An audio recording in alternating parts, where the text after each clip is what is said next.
গ্রামে থাকার শান্তি কি জানেন? তো গ্রামে থাকার শান্তি হইলো যে এইডা যে সামান্য কিছু দিয়ে আমরা মন প্রাণ ভইরা তৃপ্তি কইরা খাওয়া পারি এইডাই আঙ্গরে শান্তি। তো যাই হোক বেশি কিছু কেনা লাগে না। আমি হেনে কিছু শাক নিছি আর এই শাকটা হইলো বাড়ির টাটকা শাক। তো আগের দিন তুলছিলাম, পলিথিনে বাইন্ধা রাখছিলাম যাতে ফ্রেশ থাকে আর একদম ফ্রেশই আছে। পলিথিনে বাইন্ধা রাখলে খুবই ভালো থাকে। তো আমি শাকগুনা কুইটা নিতেছি। আর এই শাকটা সম্পূর্ণ আমার পদ্ধতিতে রান্না করবো। আর ওইটাই আপনাদের হাতে শেয়ার করতেছি। তো আশা করছি ভিডিওটা আপনারা সম্পূর্ণই দেখবেন। তো ১ম এ আমি শাকগুনা ভালো করে কুইটা নিতেছি। আর শাক বাছা তো সাধারণত সবাই পারে কম বেশি। তো আমি রান্না করবার নিয়ে লাইলাম। পিঁয়াজগুনা যে দিছি আমি তো দেখাই নাই। মানে ক্যামেরা অন করতে ভুইলা গেছিলাম।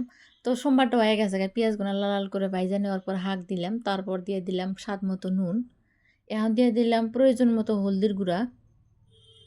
এবার দিয়ে দিলাম শুকনা মরিচের গুঁড়া। মানে জালটা বেশি করে খামু ওইজন্য জালের পরিমাণটা বেশি করে দিতেছি। আর অনেকগুনা কাঁচামরিচ দিয়ে দিলাম।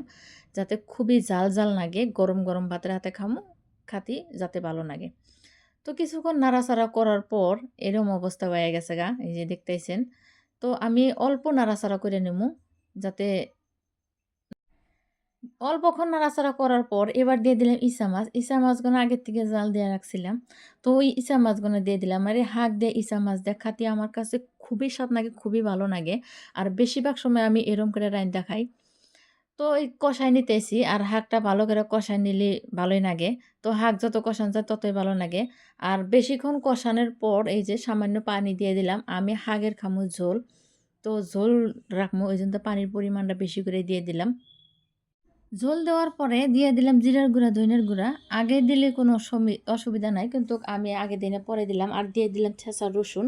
আর শাকের মধ্যে বেশিরভাগই আমি কাঁচা রসুন এই করে ব্যবহার করি।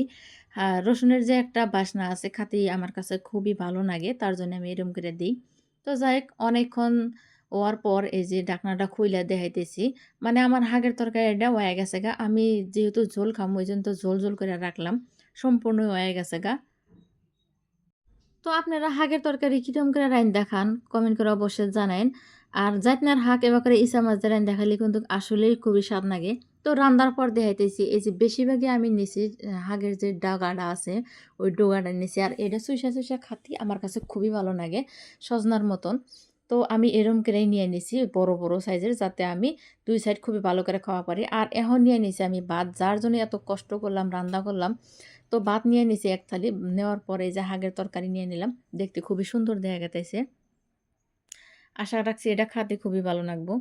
তো এখন খাওয়ার পালা খাইয়া দেখামু। তো বন্ধুরা, আমার এই রেসিপিটা যদি তোমারে ভালো লাগে তাহলে লাইক, শেয়ার, কমেন্ট কইরা দিও। আর আজকের মতো বিদায় নিতেছি। আবারও মানে এরকম নতুন রেসিপি নিয়ে। তত টাইম তোমরা সুস্থ থেকো, ভালো থেকো আর আমার পাশে থেকো। আরও একটা কথা, এই হাগের তরকারি দিয়ে আমি খুবই মজা করে ভাত খাইতেছি।